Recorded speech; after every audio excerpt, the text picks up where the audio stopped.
Bismillahirrahmanirrahim. Ada ujian takdir tadi ya. Ujian takdir itu berupa ujian ekonomi. Anda sedang diuji oleh Allah untuk mengukur tingkat ketahanan. Ketahanan di dua posisi. Satu, sejauh mana dia bersabar untuk tidak menghina takdir, tidak mengumpat, tidak benci kepada Allah, ridho kepada ketetapan Allah. Ini yang pertama. Yang kedua, untuk menguji ketahanan sejauh mana Anda sesuai syariat, sehingga tetap bertahan pada rel yang halal walaupun ada banyak penawaran yang haram. Sehingga pada posisi ketika orang ini dia sedang diuji oleh Allah, setan ngasih tawaran, ambil aja itu, bagus, itu peluang.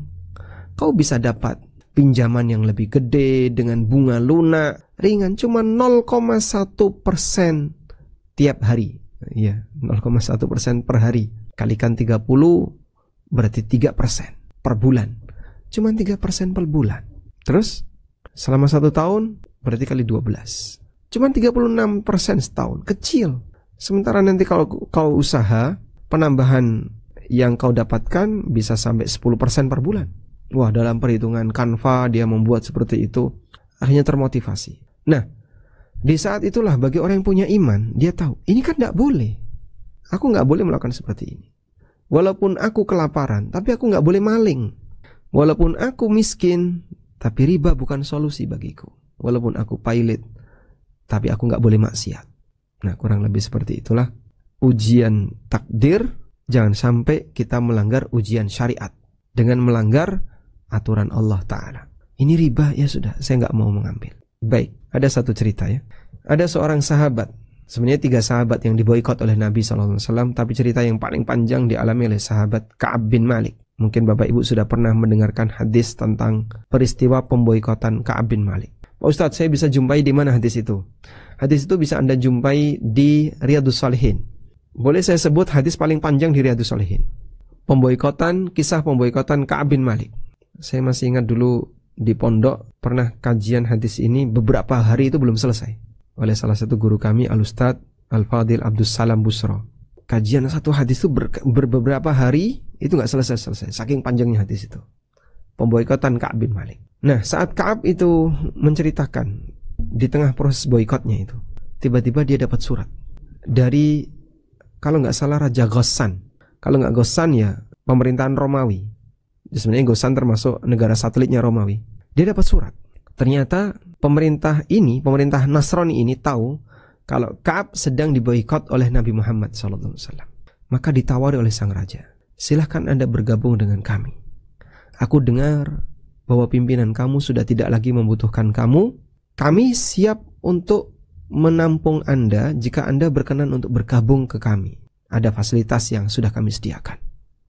Masya Allah. Dikala dia sedang diboikot oleh Nabi SAW, oleh para sahabat, sampai istrinya itu nggak boleh ngobrol sama Ka'ab. Sehingga Ka'ab itu bingung, kalau saya nggak boleh ngomong sama kamu, terus gimana? Ya sudah, ilhaqi bi ahlik. Silakan kamu pulang ke rumah orang tuamu. Jadi istrinya dipulangkan. Karena Nabi SAW meminta kepada istrinya, jangan menyapa Ka'ab, menyapa suaminya nggak boleh. Selama 40 hari. Diboikot karena tidak ikut perang Tabuk. Dikasih tawaran seperti itu oleh Raja Nasrani tadi. Aku dengar bahwa pemimpin kamu sudah tidak lagi butuh kamu. Silahkan kamu bergabung dengan kami. Kami akan berikan fasilitas untuk kamu. Kami sangat membutuhkan kamu. Apa kata Ka'ab? Ini lebih menakutkan daripada boikotnya Nabi SAW. Kalau sampai aku terima itu kan murtad itu. Bisa sampai tingkatan murtad. Jadi Masya Allah, kuatnya imannya para sahabat tuh sampai pada kondisi walaupun beliau disingkirkan dalam kondisi itu, dihukum ya, tapi itu tidak membuat beliau mutung untuk tetap loyal. Mungkin ya, ada sebagian di antara teman yang saya punya tetangga, dia sampai murtad itu. Dan testimoni dia, kenapa dia murtad? Aku disingkirin sama tetangga-tetangga muslim. Ya sebenarnya tidak nyingkirin, dia aja yang orangnya baperan ya, sehingga punya masalah dengan tetangga ini, namanya orang juga pasti gesekan, punya masalah.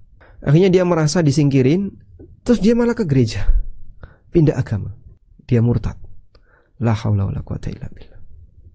Dan itu orang yang masuk Islam tapi di pinggiran. Begitu punya masalah, keluar.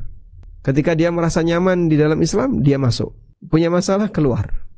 La haula wala quwata illa billah. Oleh karena itu, saat Anda dikasih masalah, ada kasus urusan ekonomi, Anda diberi ujian oleh Allah. Sejauh mana orang ini kuat untuk bertahan dalam lingkaran syariat. Keluar dari lingkaran syariat berarti melakukan maksiat, transaksi riba, atau mengambil yang bukan haknya, dan seterusnya. Semoga Allah kasih kesabaran bagi Anda dan kita semuanya untuk bisa bertahan memenuhi aturan syariat. Wallahu a'lam.